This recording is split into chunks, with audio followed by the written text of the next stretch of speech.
crossroads of growth and relationships. Have you ever found yourself holding on to a relationship, not because it's helping you grow, but simply because it feels familiar? Maybe it's a friendship that's been around for years, or a family bond that feels unbreakable, even when it quietly chips away at your peace. We often stay because it's easier, because change feels uncertain, because we tell ourselves it's not that bad. But here's the hard truth. What's familiar isn't always what's good for us. And sometimes the people we've shared laughter, tears, and memories with aren't meant to journey with us into our next chapter. This is one of life's most difficult realizations, but it's also where Stoic philosophy offers a quiet, steady light. The Stoics, like Marcus Aurelius, Seneca, and Epictetus, understood the deep connection between the people around us and the person we're becoming. They believed that if we want to grow, we have to choose our circle intentionally, not based on guilt or obligation, but based on virtue, on alignment, on who helps us live a good life. It's not about cutting people out coldly or becoming emotionally detached from the world. It's about asking yourself, who helps me become the person I aspire to be? And who quietly keeps me stuck in the person I no longer wish to remain? This video isn't about blame. It's about awareness. It's about recognizing when a relationship, no matter how long it's lasted, is no longer serving your growth, your peace, or your integrity. And let me be clear, letting go doesn't mean you don't care. It means you care enough about your life, your time, and your inner peace to stop watering something that no longer blooms. Today we'll explore 11 powerful signs rooted in Stoic insight that reveal when a relationship has become more harmful than helpful. Whether it's with a partner, a friend, or even a family member, these lessons are about finding the courage to choose what aligns with your values and the person you're becoming. We'll talk about emotional weight, negative energy, compromised values, and the silent toll of staying in a dynamic that no longer fits the life you're trying to build. And we'll also talk about what it means to say goodbye, not in anger, but in wisdom, not in coldness, but in clarity. Because here's the Stoic truth. You cannot grow into your full potential while constantly shrinking to maintain a version of yourself that others are comfortable with. You deserve relationships that nourish your soul, not ones that keep you small. So if you're standing at a crossroads, unsure whether to hold on or let go, stay with me. This conversation might offer the clarity you've been searching for. It might give you permission to choose peace over people-pleasing, to choose growth over guilt, to choose yourself, not selfishly, but consciously and with self-respect. Ready? Let's begin this journey of honest reflection and emotional freedom together. Part 1, you're no longer growing. Let's begin with a feeling most of us know all too well, but often try to ignore. That quiet sense of being stuck, not in a dramatic, chaotic way, but more like emotional quicksand. You're moving, but not forward. You're functioning, but not flourishing. And when you stop and ask yourself why, you realize it might not be your circumstances, your job, or even your mindset. It might be the people around you. You see, relationships, especially the ones closest to us, shape our direction more than we'd like to admit. And if the energy in those relationships constantly pulls you backward, inward, or down, that's not a sign to push through. It's a sign to pause. The Stoic philosopher Seneca once said that life is long if you know how to use it. He believed that we're meant to evolve, to learn, to challenge ourselves, and to become better versions of who we were yesterday. But how can you evolve if you're surrounded by people who only validate your past and fear your potential? Let me ask you this. Do the people closest to you celebrate your growth or quietly resist it? Do they support your desire to improve or guilt trip you into staying the same? Sometimes the most dangerous relationship isn't the one that's toxic on the surface. It's the one that's comfortable but stagnant, where you feel like you have to dim your light just to keep the peace.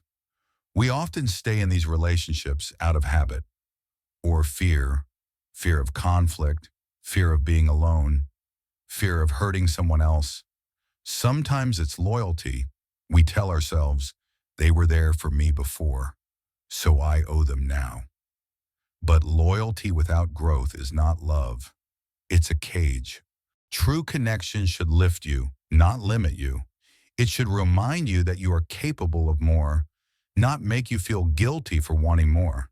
And no, growth doesn't mean every friend has to be your life coach or every family member your cheerleader.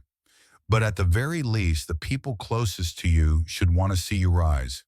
When they don't, that's a quiet form of resistance, one that wears you down over time. So if you feel like you've stopped growing, ask yourself honestly, is it because of the relationship I'm in? Am I still holding on out of love or just out of fear? It's not an easy question, but it's a necessary one. The Stoics didn't believe in avoiding discomfort. They believed in confronting it. Seneca would tell us that a life worth living is one where we face the hard truths. And one of the hardest truths is this: not everyone who started the journey with you is meant to finish it with you. That doesn't make them bad people, and it doesn't make you ungrateful. It simply means you've outgrown a dynamic, and that's okay.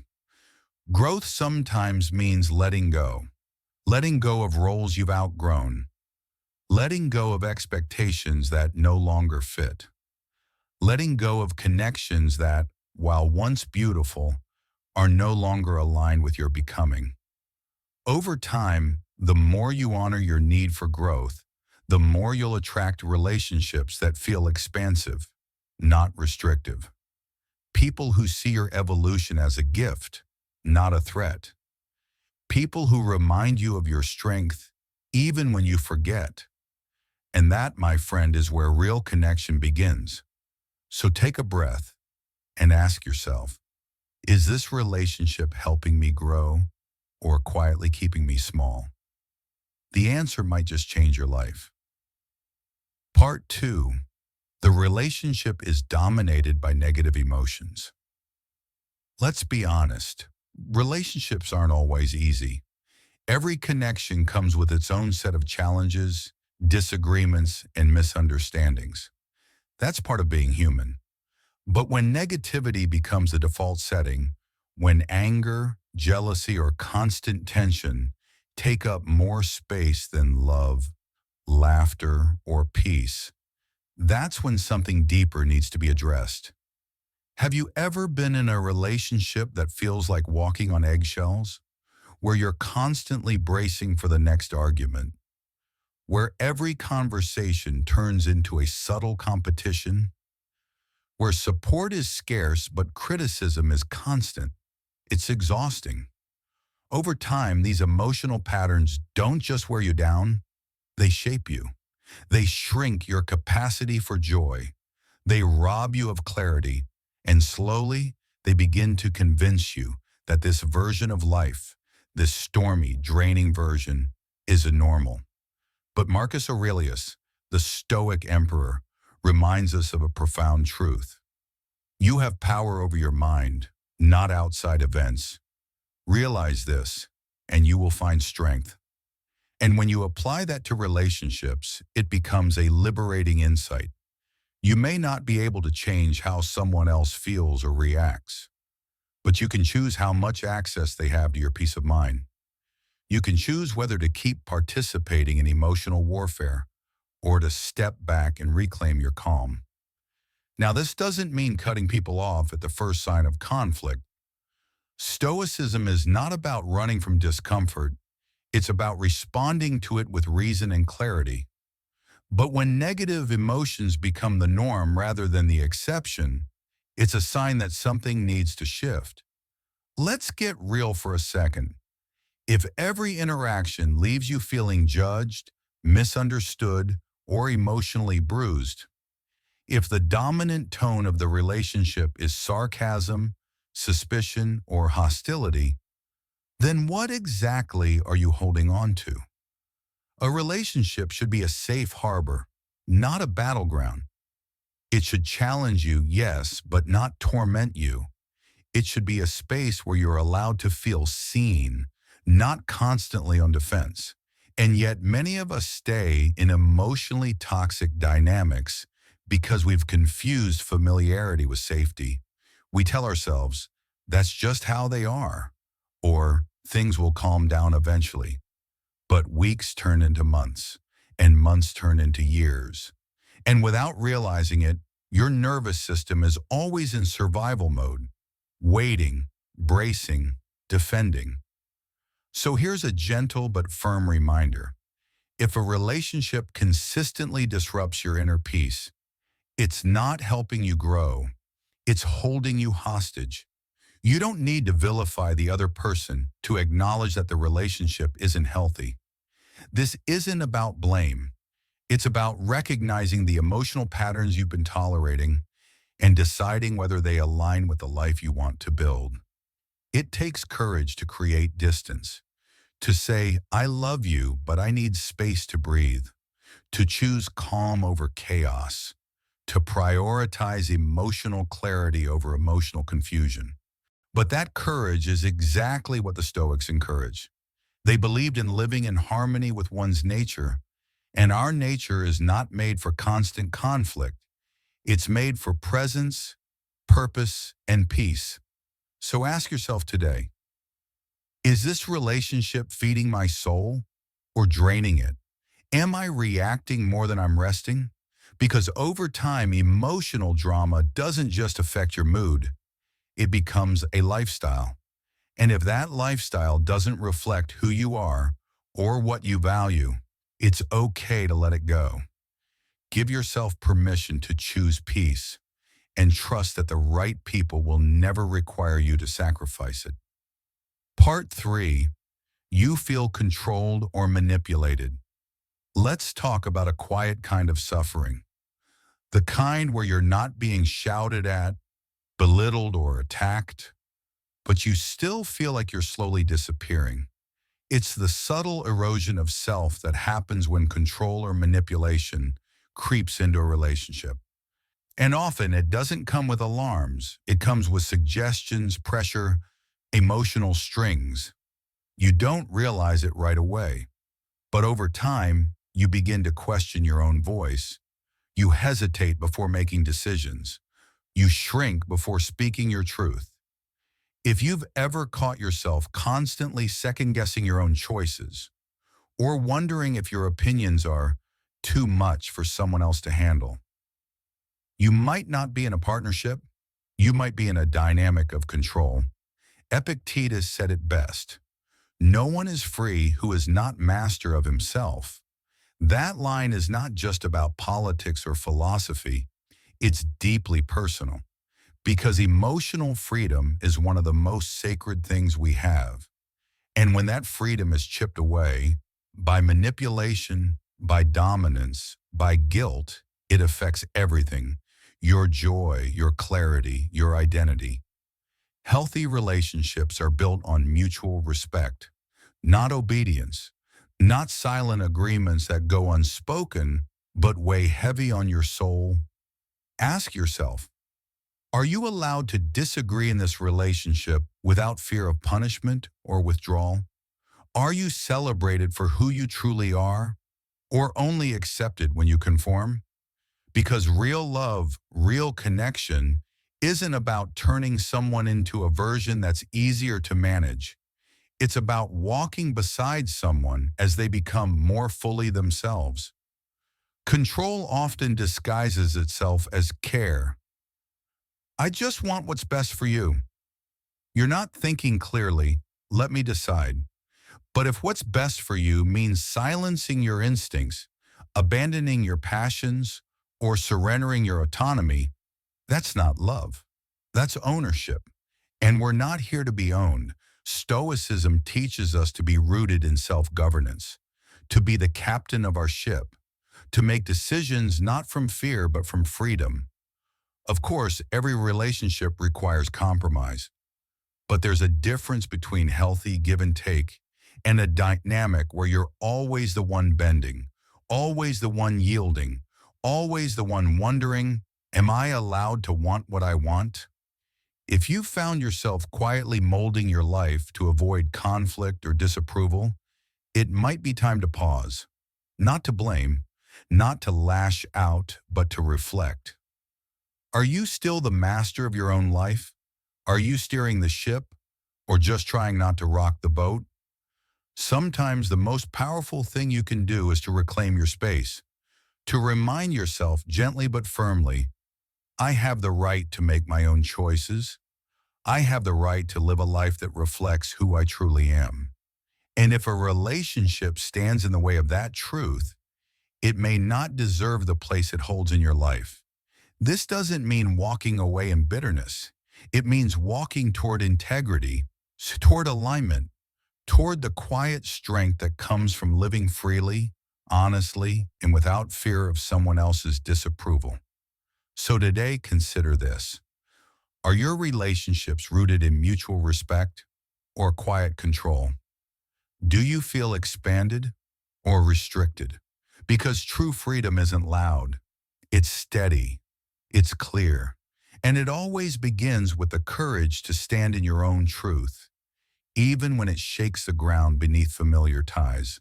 Part 4, you feel drained rather than energized. Let's talk about energy. Not the kind you measure in hours or coffee cups, but the emotional energy you carry after spending time with someone. You know that feeling when you walk away from a conversation and you just feel lighter? Like something in you was seen, supported, maybe even renewed. Now contrast that with the other kind, the kind where your shoulders are tense, your mind's buzzing with overthinking, and your spirit feels a little more tired than before. That contrast, it tells you everything. One of the clearest signs that a relationship is misaligned with your well-being is when it consistently leaves you feeling drained rather than energized. And sometimes it's not even about loud arguments or obvious conflict. It's subtle. It's the emotional labor of constantly managing someone else's moods. It's feeling like you have to perform a version of yourself to keep the peace. It's the quiet exhaustion of being on edge, never knowing what version of them you're going to get today. If that resonates with you, it's not something to overlook. It's something to reflect on. The Stoics believed in living in accordance with nature, and that includes our own nature. We are not meant to walk through life in a constant state of emotional fatigue. Relationships, from a Stoic point of view, should contribute to our tranquility, not tear it down. They should be a source of strength, not stress. Marcus Aurelius once reminded himself, if it is not right, do not do it. If it is not true, do not say it. We can apply a similar lens to our relationships. If it does not bring peace, why continue to carry it? Of course, no connection is perfect. People go through hard times. We all have bad days. But if the dominant pattern in a relationship is one of emotional depletion, then something's out of alignment, not just with the relationship, but with your deeper values. So here's a question worth asking. Do I feel more alive or more depleted after spending time with this person? Do I feel like myself, or like I'm constantly managing myself around them? These aren't easy questions, but they're necessary, because over time, constant stress becomes your baseline. You stop noticing how heavy the emotional weight has become, and slowly your own light begins to dim. Not because you're weak, but because you've been carrying too much for too long. And let's be clear, choosing peace isn't selfish. It's wise. It's self-respecting. It's the kind of decision that allows you to show up better in every other area of life. The Stoics weren't against discomfort. They simply believed that what we choose to tolerate should be aligned with what we value. And if a relationship consistently disrupts your inner calm, it's not a test of your loyalty. It's a test of your awareness. You can care about someone deeply and still recognize that your nervous system wasn't built to be in constant survival mode around them. So what's the alternative? You choose to protect your peace, not by pushing people away in bitterness, but by honoring your own capacity. You communicate, you set gentle boundaries, and if needed, you step back, not as an act of rejection, but as an act of preservation. Because here's the deeper truth. The people who truly love you won't leave you feeling drained. They'll leave you feeling seen, replenished, safe. Over time, the more you choose relationships that restore your energy, the more you'll begin to thrive. Mentally, emotionally, spiritually. You don't just survive your days, you feel alive in them. So ask yourself, is this connection nurturing my well-being or slowly wearing it down? Because how you answer that will quietly shape the entire course of your life. Part 5, there's no mutual respect. There's a quiet truth about relationships we often overlook. Without respect, nothing real can grow. Not trust, not love, not even basic understanding. We might have shared history, we might have chemistry, but without mutual respect, the relationship has no foundation. It's all just balancing on sand. And yet, many of us stay. We tolerate the subtle put-downs, the dismissive tone, the interruptions that send the message. What you think doesn't matter here. Maybe you've heard yourself saying, that's just how they are, or brushing it off with, they don't really mean it. But the truth is, disrespect, when repeated enough, becomes a form of emotional erosion. It chips away at your self-worth slowly, until one day you don't recognize how much smaller you've become, just to keep the peace. The Stoics had strong views on this. They believed that every person holds inherent dignity simply by being human. Marcus Aurelius, a Roman emperor, wrote often about treating others with fairness, while never allowing himself to be diminished by them. To live a life of virtue, the Stoics taught, we must first respect ourselves. And part of that is refusing to stay in relationships where our dignity is constantly dismissed. Let me ask you something. Do you feel safe being fully yourself in this relationship? Are your values heard and honored, or are they mocked, minimized, or ignored? True respect isn't just about politeness. It's about presence. It's how someone listens when you speak. It's whether they hold space for your perspective, even when they don't agree. It's whether they remember that your thoughts, feelings, and needs are valid, even when inconvenient. Respect doesn't mean avoiding conflict. It means navigating it without cruelty. It means choosing honesty without humiliation. It means disagreeing without demeaning. If you're in a relationship where you're constantly being corrected, condescended to, or spoken over, that's not normal. That's not tough love. That's a slow disconnection from your sense of worth. And the longer you stay in a space where you're not respected, the harder it becomes to remember what you deserve. But here's where Stoic wisdom grounds us again. You are responsible for how you allow yourself to be treated. You can't control how others behave, but you can decide what you will no longer allow in your life. That decision might begin quietly, by setting a boundary, by calling it out when it happens, by saying, I won't continue this conversation if respect isn't present. And sometimes, if nothing changes, it may mean stepping away, not because you're bitter, but because your dignity is not negotiable. Walking away from a relationship that lacks mutual respect isn't weakness, it's strength. It's you honoring the quiet truth that self-worth and self-respect must come first, always. Over time, the more you protect your dignity, the more you attract relationships that reflect it.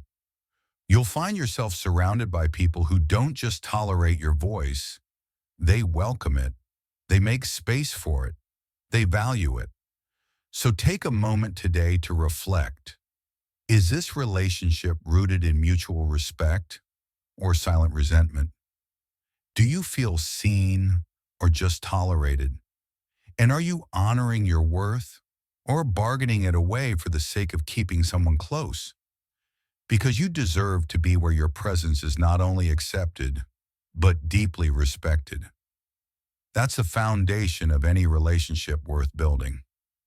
Part 6. You're attached to a fantasy. Sometimes the hardest thing to let go of isn't a person. It's the idea of who we thought they were, or the story we told ourselves about what the relationship could be. We all do it. Hold on a little longer, hoping things will go back to how they were, or finally become what we always imagined. But here's the quiet truth.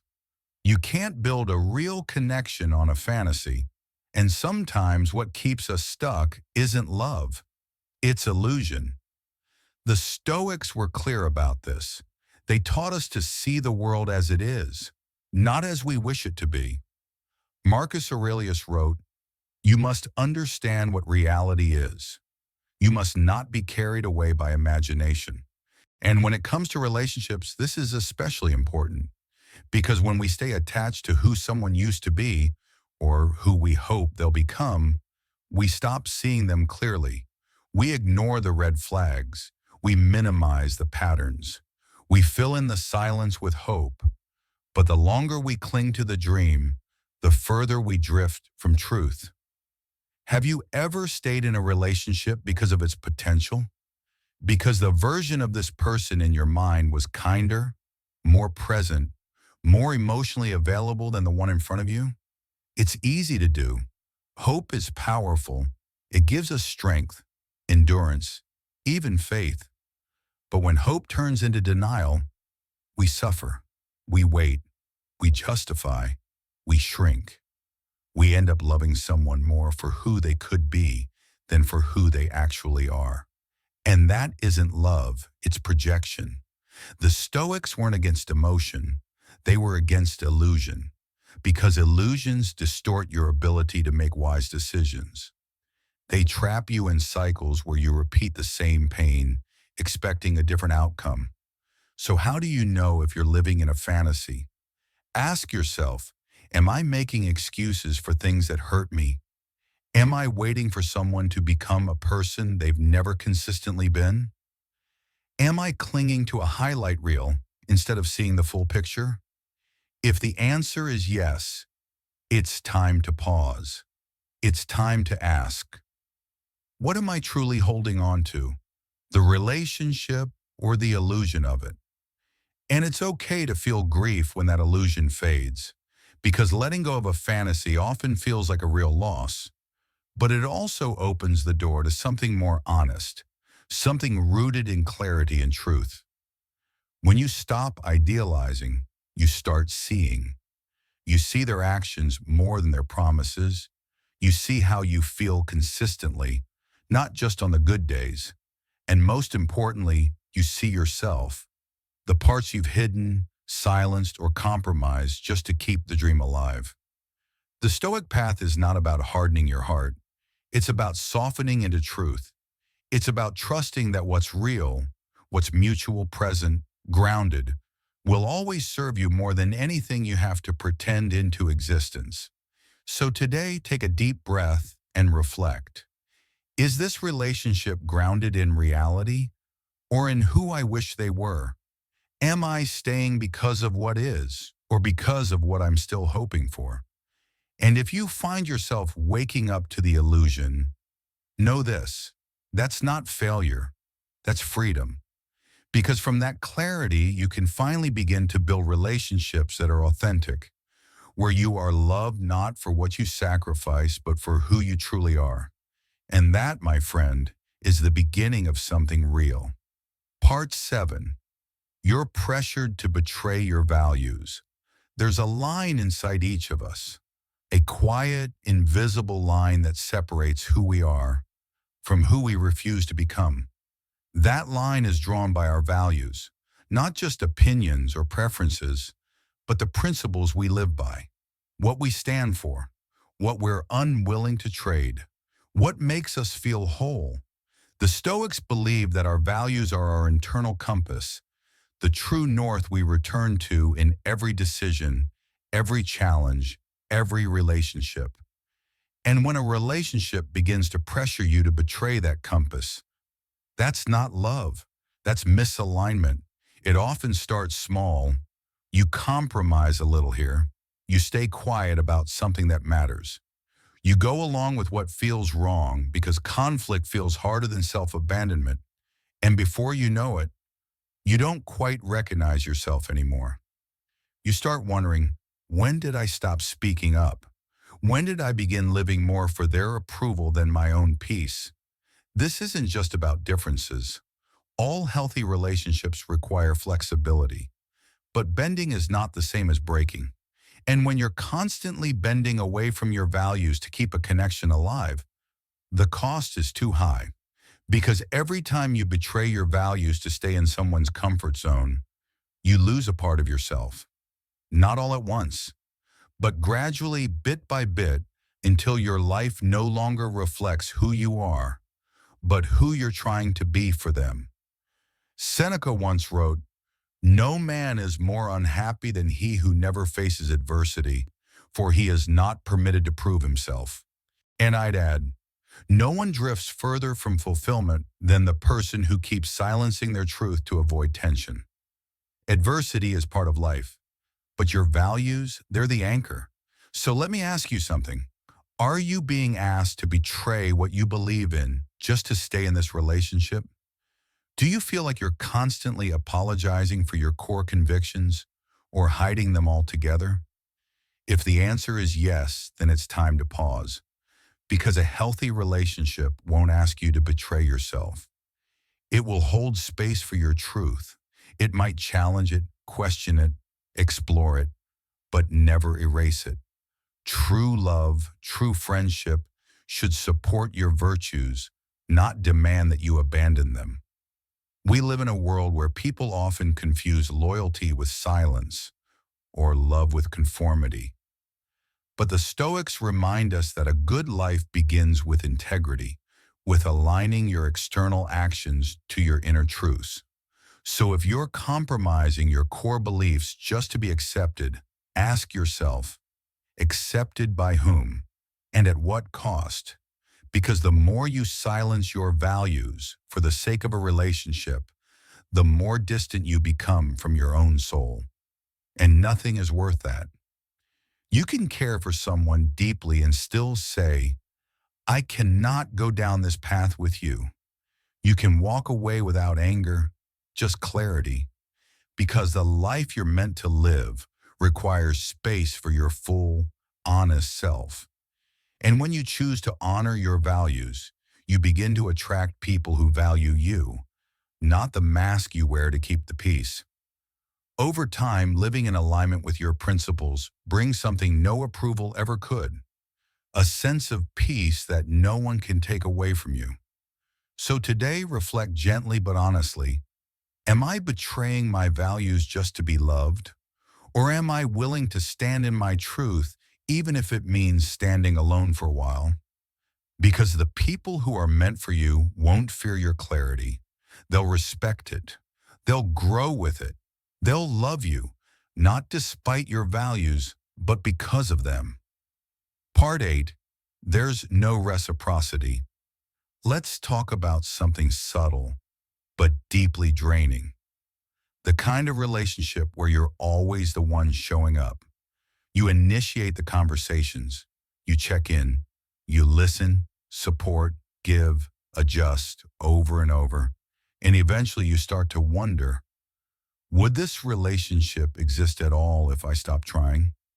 That question alone is a red flag, because at the heart of every truly meaningful relationship, whether romantic, platonic, or family-based, is a simple but powerful principle: reciprocity.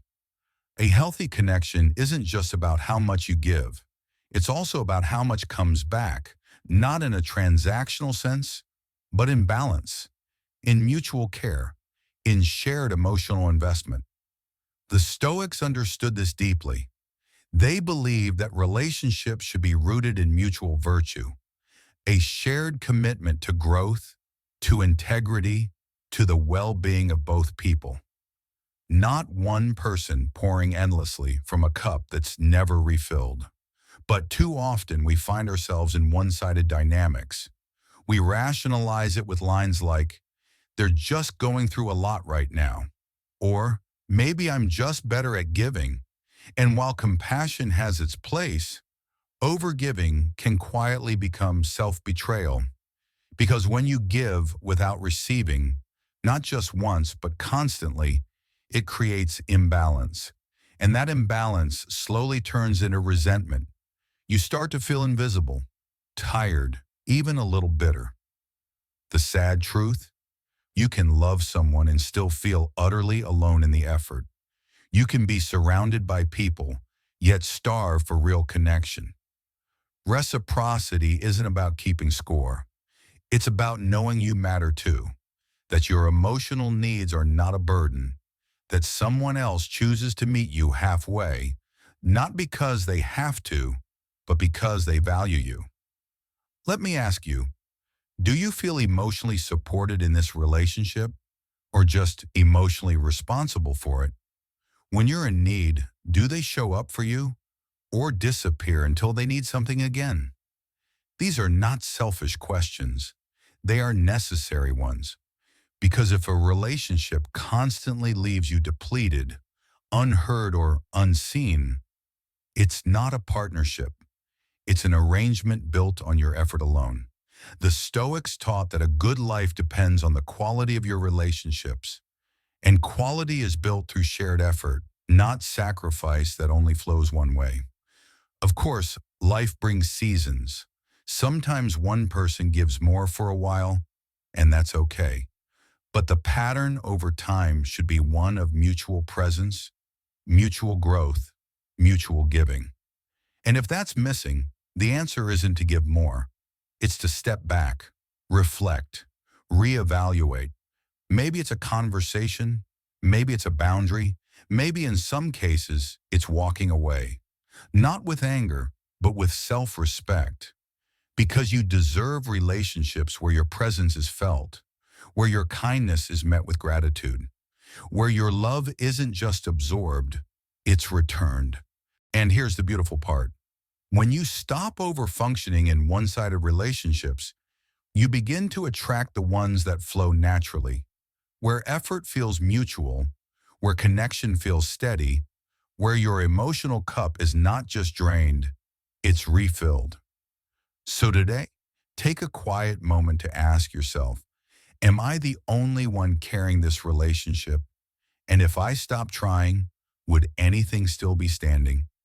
Because the relationships built in reciprocity don't require constant effort just to survive.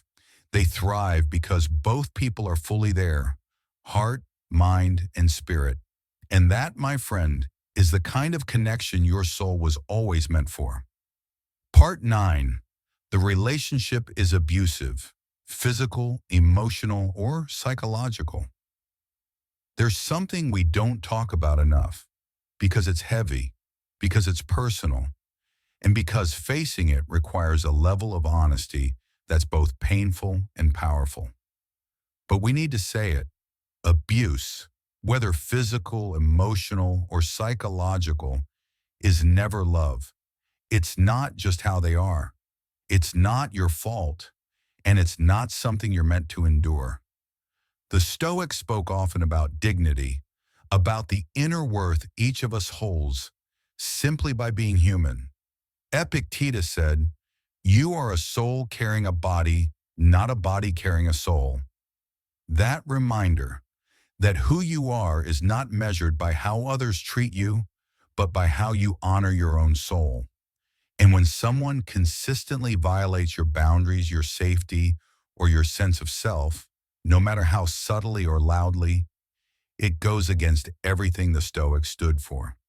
Because Stoicism is not about tolerance of harm, it's about living in virtue, which includes self-respect, courage, and protection of your integrity.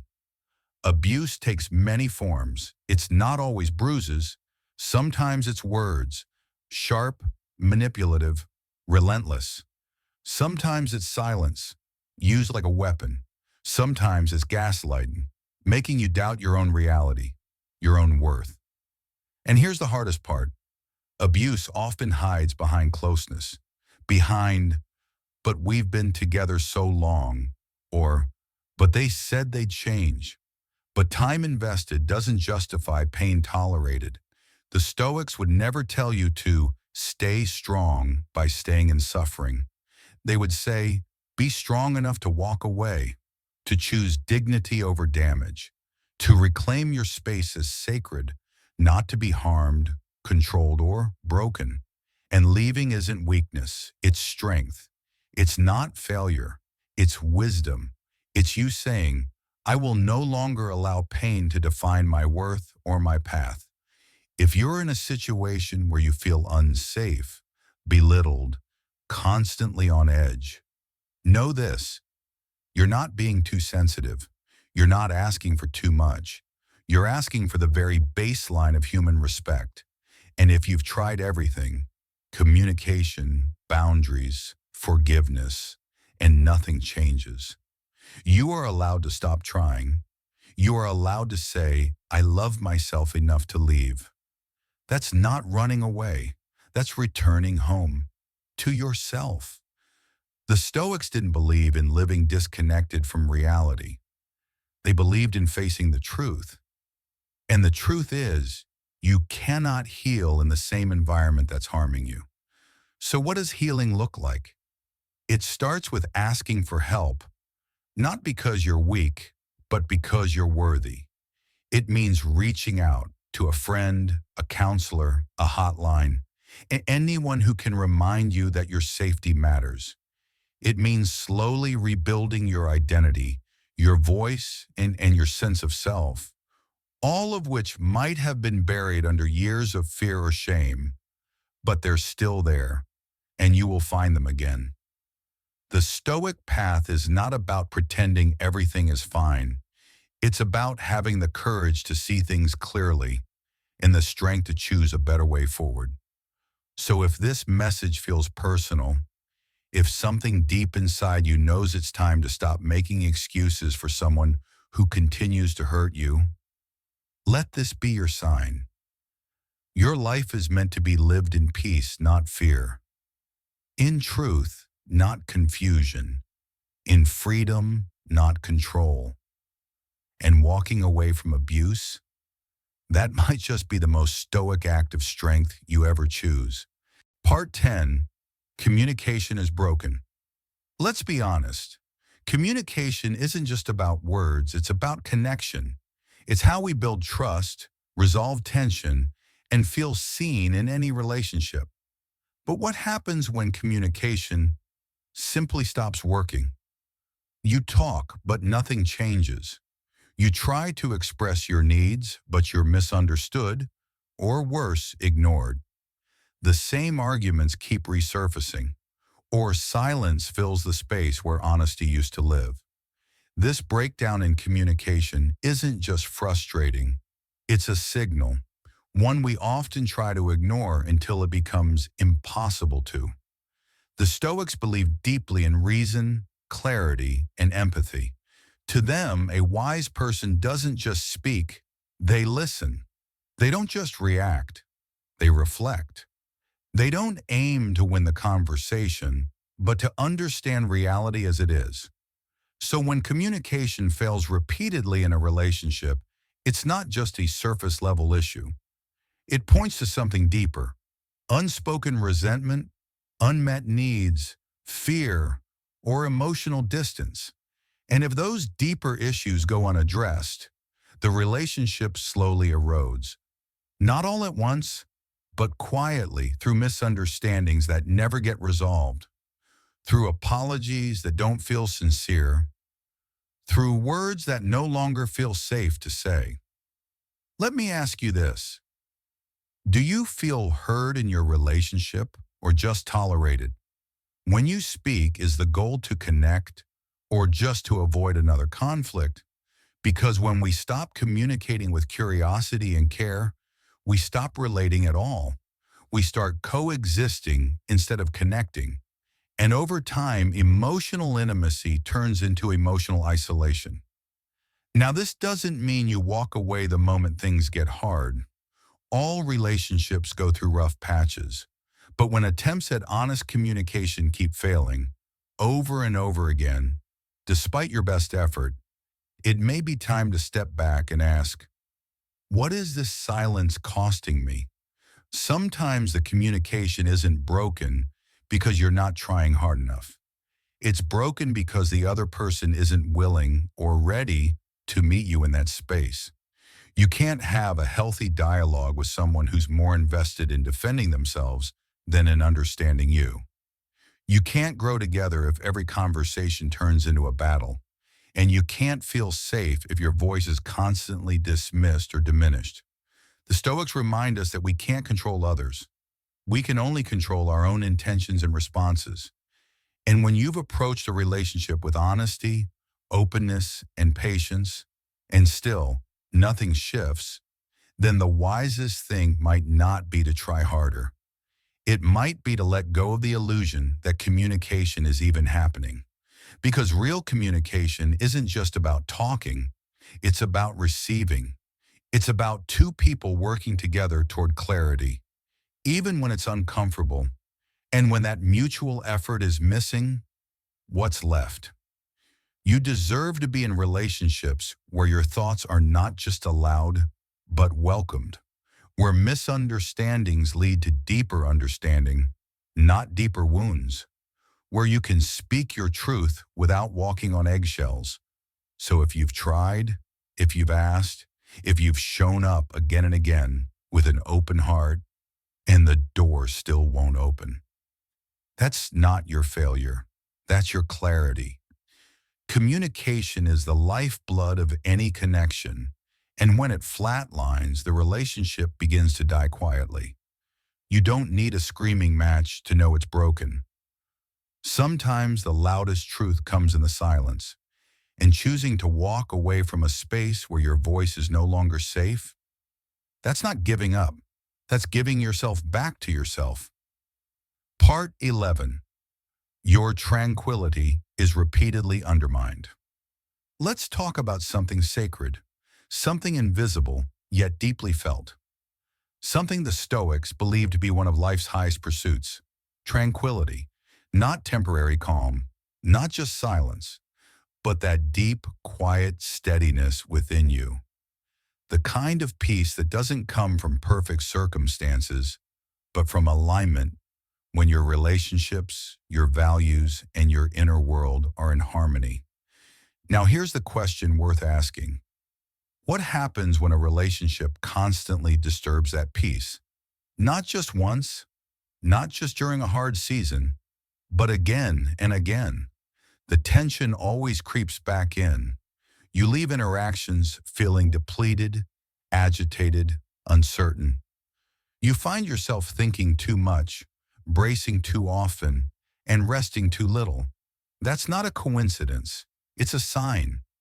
Because any connection that regularly shakes your emotional foundation is asking you to choose your peace or their presence.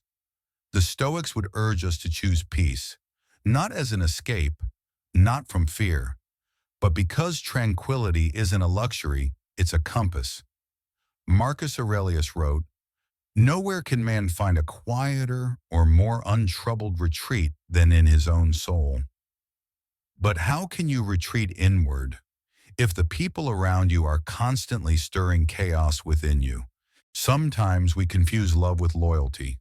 We stay in relationships that continuously disrupt our equilibrium out of guilt, history, or fear of being alone. But peace isn't something you stumble upon. It's something you protect. And when someone, even unknowingly, keeps pulling you away from your center, that's not just conflict, that's disconnection. Let me be clear. No relationship is without friction, but there's a difference between momentary discomfort and constant disturbance, between healthy tension and emotional turbulence, between growth that challenges you and chaos that erodes you. So let me ask you gently, when you're around this person, do you feel safe or guarded? Do you return to yourself or lose your clarity a little more each time?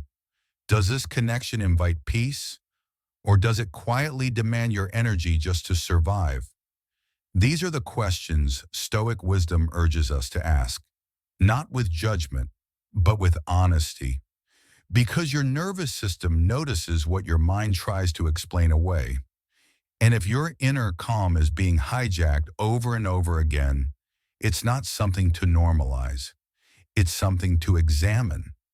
You were not born to carry the emotional storms of others without rest. You were not made to live in a constant state of reaction. And love, true love, doesn't require the cost of your inner stillness. So what do? You pause. You reflect. You consider, is this relationship enriching my soul or quietly draining it? You start having honest conversations. You set gentle but firm boundaries. And if nothing changes, you give yourself permission to walk away, not with resentment, but with reverence. Reverence for your time, reverence for your spirit, reverence for the life you're trying to build. The Stoic path is not about avoiding hardship. It's about aligning with what nourishes you from the inside out. And sometimes that means letting go of what feels familiar in order to reclaim what's essential. So if your peace is repeatedly disturbed, it's not a sign to try harder. It's a sign to listen deeper. Because the person you become when you're at peace, calm, clear, grounded, that's the version of you the world needs most. Protect it, live from it, and surround yourself with people who help you keep it. That is Stoic wisdom. And that is the beginning of true freedom, a Stoic reminder. In the end, it all comes down to this. The quality of your life will always reflect the quality of your relationships. Not how many people surround you, not how long you've known them, but how those connections make you feel. Deep down when no one's watching. Do they support your peace or disturb it? Do they honor your truth or ask you to shrink? Do they help you become more of who you are or subtly pull you away from yourself? The Stoics weren't against relationships. In fact, they believed in the power of human connection when it was rooted in virtue, not attachment, in truth, not illusion. They taught us that it's not the number of bonds that matters, but the quality, the depth, the alignment, the integrity behind each one. And that's what this conversation has been about. Not cutting people off, not becoming cold or distant, but learning to choose wisely, to let go of what no longer serves your growth, your values, your inner steadiness. Because letting go isn't heartless, it's courageous. It's what happens when you stop clinging to familiarity and start choosing clarity.